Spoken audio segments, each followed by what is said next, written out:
आप सभी को करवा चौथ व्रत की हार्दिक शुभकामनाएं। करवा माता आपके पति पर आने वाली हर बला को दूर करे और अमर सुहाग का आशीर्वाद प्रदान करे। आज की इस वीडियो में मैं आप सभी को करवा चौथ की सबसे सरल और संपूर्ण पूजा विधि करके दिखाने जा रही हूँ। करवा चौथ का व्रत सभी महिलाओं के साथ करने में बहुत अच्छा लगता है, लेकिन कई बार ऐसा होता है कि हम अकेले होते हैं घर में या हम कहीं बाहर रह रहे होते हैं, तो ऐसे में हमें पूजा अकेले ही करनी होती है। तो ऐसे में हम किस तरीके से अकेले पूजा करें, करवों को कैसे भरें और अकेले करवे कैसे फेरें, और अगर घर में कोई बड़ा बूढ़ा नहीं है इस विधि को बताने के लिए, या घर में सासू माँ नहीं है या आपकी सासू माँ कहीं दूर रहती है, तो ऐसे में बायना कैसे निकालें और किसे दें, इस तरह के तमाम जानकारी आज की इस वीडियो में पूरी विधि के साथ बीच बीच में आपको बताते हुए और दिखाते हुए चलूंगी। तो आप सभी से अनुरोध है कि इस वीडियो को पूरा अंत तक जरूर देखिएगा। साथ ही करवा माता की वीडियो को लाइक करके कमेंट सेक्शन में जय करवा माता जरूर ही लिख दीजिए। और देखिए, करवा चौथ व्रत से जुड़ी हुई संपूर्ण सामग्री और शुभ मुहूर्त मैंने अपने चैनल पर डाल दिए हैं, तो इस वीडियो को देखने के बाद आप मेरे चैनल में विजिट करके एक बार सभी जानकारी को चेकआउट जरूर ही कर लीजिएगा। तो देखिए, करवा चौथ का जो व्रत है वो हर सुहागिन महिला अपने पति की दीर्घायु, सुख, समृद्धि के लिए विशेष रूप से करती है। और सभी सुहागिन महिलाएं पूरे दिन निर्जल और निराहार रहकर व्रत रखती हैं और फिर शाम के समय में करवा माता की पूजा करके चंद्र देव को अर्घ देने के बाद व्रत का पारण करती हैं। तो देखिए, करवा चौथ व्रत वाले दिन सबसे पहले आप सुबह में उठकर स्नान आदि से निवृत्त होकर पूरे 16 श्रृंगार करके तैयार हो जाएं। मेहंदी वगैरह आप एक दिन पहले ही लगा लीजिएगा और 16 श्रृंगार में मांग टीका और मंगलसूत्र जरूर ही पहन लीजिएगा। करवा चौथ के लिए अगर आपने कोई नई साड़ी ली है तो वो पहन ले, या अपने शादी का जोड़ा भी आप पहन सकते हैं और शादी की चुनरी ओढ़ कर ही इस पूजा को संपन्न कीजिएगा। और देखिए, पूजा के लिए सबसे पहले हम एक चौकी लेंगे और चौकी के ऊपर लाल रंग का वस्त्र बिछा लेंगे। ये वस्त्र नया लेना जरूरी नहीं है, पहले से अगर आपके पास में है तो आप उसे ही धुलकर दोबारा से यूज कर सकते हैं। इसके बाद अक्षत और फूलों का आसन देते हुए करवा माता का कैलेंडर या फोटो, तस्वीर जो भी आपके पास में है उन्हें विराजमान कर दीजिए। कैलेंडर जो है वो हर साल नया लेना होता है, लेकिन अगर आपके पास फोटो है तो आप हर बार उसी फोटो के साथ इस पूजा को संपन्न कर सकते हैं। और इस फोटो में अगर गणपति आपके पास है तो आप उनका भी पूजन कर सकते हैं, या आपके घर के मंदिर में जो गणपति की मूर्ति है उन्हें भी आप विराजमान कर सकते हैं, क्योंकि चौथ की जो तिथि है वो भगवान श्री गणेश जी को ही समर्पित होती है। और क्योंकि मैं आपको पूजा की संपूर्ण विधि बता रही हूँ, इसलिए मैं यहाँ पर कलश स्थापना करते हुए भी दिखाऊंगी। अगर आपके यहाँ पर कलश स्थापना नहीं की जाती है तो आप इस पार्ट को स्किप भी कर सकते हैं। तो इसके लिए सबसे पहले मैं चावलों की सहायता से अष्टदल कमल बनाऊंगी और फिर इसके ऊपर गंगा जल और साधारण जल से भरा हुआ पीतल का कलश हम स्थापित करेंगे और इसके ऊपर स्वास्तिक आप बना लीजिएगा। इसके बाद कलश के अंदर पुष्प, 1 रुपए का सिक्का, सुपारी, हल्दी की गांठ, अक्षत, ये सभी चीजें हम डाल देंगे। अब हम आम के 5 पल्लव लेंगे। आप 5 या 7 पत्ते आम के ना मिले तो अशोक के पत्ते भी इसमें रख सकते हैं इसे सजाने के लिए। और पात्र के ऊपर में हम गेहूं से भरा हुआ, या गेहूं ना हो तो चावल या बाजरे से भरा हुआ पूर्ण पात्र आप रखेंगे और कलश के ऊपर एक देसी घी का दीपक रखकर दीपक को प्रज्वलित करेंगे। कोशिश करें कि गाय के शुद्ध घी का ही ये दीपक हो, और अगर आप चाहें तो श्रीफल रखकर भी श्री कलश को स्थापित कर सकते हैं। और इन 5 पल्लव को आप हल्दी, चंदन या रोली की सहायता से इनका टीका जरूर ही कर लीजिएगा। अब इसके बाद अक्षत या गेहूं की 2 छोटी ढेरियां हमें लगानी है और हमें लेने हैं 2 करवे। तो देखिए, इस तरीके से आपको मार्केट में सजे हुए करवे भी मिल जाएंगे या साधारण करवे भी आप ले सकते हैं। कहा जाता है कि करवे की जो टोटी होती है ये गणेश जी की सूंड होती है। तो देखिए, इस तरीके से अगर आप अकेले इस पूजा को संपन्न कर रही हैं तो इस प्रकार से आपको 2 करवे लेने होंगे। और देखिए, क्षेत्र विशेष के आधार पर कई जगहों पर मीठा करवा लिया जाता है, कई जगहों पर एक पीतल का और एक मिट्टी का करवा लिया जाता है। आपके यहाँ जिस प्रकार से होता है उस तरीके से आप 2 करवे ले लीजिएगा। और इसके बाद में एक कॉटन की सहायता से एक करवे का जो नल या टोटी जिसे कहते हैं उसके ऊपर हमें कॉटन लगा देना है, जिससे कि जल बाहर ना निकले। और देखिए, बहुत सी जगहों पर करवे में सीके भी लगाई जाती है, तो अगर आपके यहाँ सीके लगाई जाती है तो आप उन्हें करवे में लगा लें। और अब जान लेते हैं कि इन दोनों करवों में हमें क्या भरना होता है। तो देखिए, अगर हम अकेले इस पूजा को करते हैं तो एक करवे में जल भरा जाता है और दूसरे करवे में आप चाहे तो ड्राई फ्रूट्स, मिठाई, बतासा बताशा, लड्डू, इस तरीके से आप जो चाहे वो भर सकते हैं। हमारे यहाँ इस तरीके से होता है, आपके यहाँ कुछ अलग होता है तो आप देख लीजिएगा। और जो दूसरा करवा है इसमें हमें शुद्ध जल भरना होता है और इस जल वाले करवे से हमें चंद्रदेव को अर्घ भी देना होता है। इसलिए इसमें हम एक चांदी का सिक्का या छल्ला डाल देंगे और करवों को ढक्कन से जरूर ही ढक दीजिएगा। और इस तरीके से हमने दोनों करवों को तैयार कर लिया है। और जो जल वाला करवा है ये हमारा होता है और जो मीठा यानी कि ड्राई फ्रूट्स या जिसमें हमने मिठाई भरी है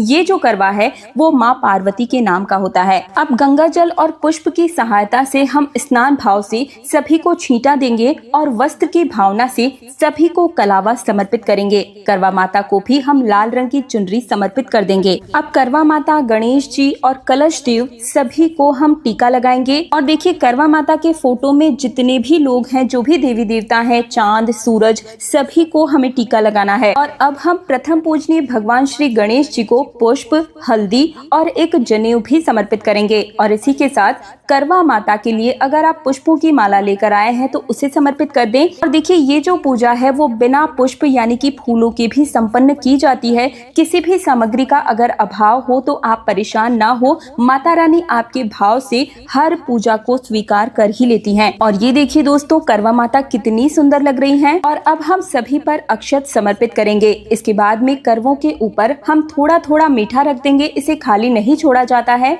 और अब देखिए अगर आपने बाजार से कुछ मिठाई, मिष्ठान जो भी आप लेकर आए हैं भोग के स्वरूप उन्हें समर्पित कर दीजिए। या घर पर अगर आपने कोई पकवान बनाए हैं, शुद्ध सात्विक भोजन जो आपने बनाया है उसे भी आप समर्पित कर सकते हैं। इसके अलावा आप कोई भी ऋतु फल भी समर्पित कर दीजिएगा। मैं यहाँ पर सिंघाड़ा, केला और सेब समर्पित कर रही हूँ। और अब इसके साथ ही करवा माता को कुछ श्रृंगार का सामान हम समर्पित करेंगे। इसमें चूड़ी, बिंदी, महावर, मेहंदी, सिंदूर, ये 5 चीजें जरूर ही लीजिएगा। और इसके अलावा आप जितनी चाहें उतनी श्रृंगार की सामग्री माता रानी को समर्पित कर सकते हैं। और कहा जाता है कि जितना सुहाग का सामान हम दान करते हैं उतने ही हमारे सुहाग में वृद्धि होती है। तो इस प्रकार से करवा माता को छुआते हुए हम माता रानी को सभी श्रृंगार की जो सामग्री है उन्हें समर्पित कर देंगे। और बिंदी के पत्ते से एक बिंदी निकालकर करवा माता को भी लगा देंगे। और इसके साथ ही दान दक्षिणा के लिए कोई भी अनाज, चाहे तो गेहूं हो गया, चावल या बाजरा,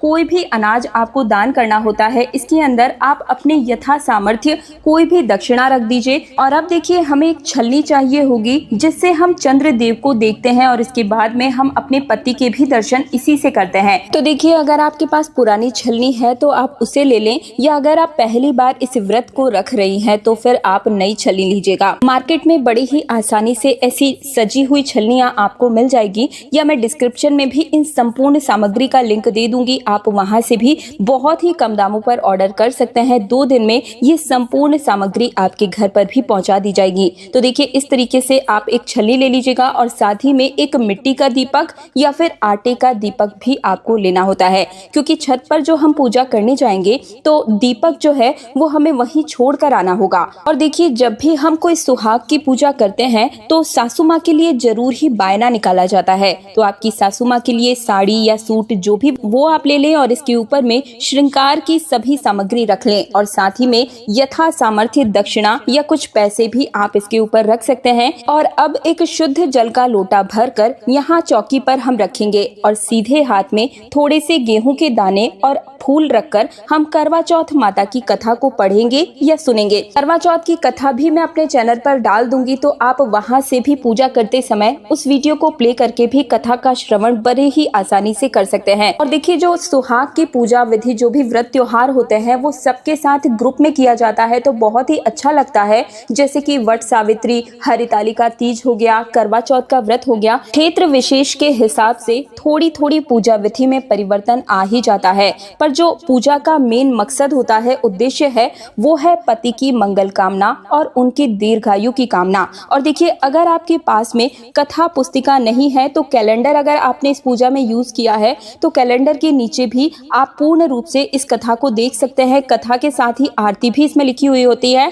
और जैसे ही कथा संपन्न हो जाए तो आपने जो हाथ में गेहूं लिए थे उनमें से थोड़े से गेहूं आप जल के लोटे में डालेंगे और थोड़े से जो गेहूं है वो माता रानी को समर्पित करेंगे। और बाकी के जो बचे हुए गेहूं के दाने हैं इन्हें आप अपनी साड़ी में, चुनरी में, जो भी आपने ओढ़ा हुआ है उसके पल्लू में आप इसे बांध कर रख लीजिएगा।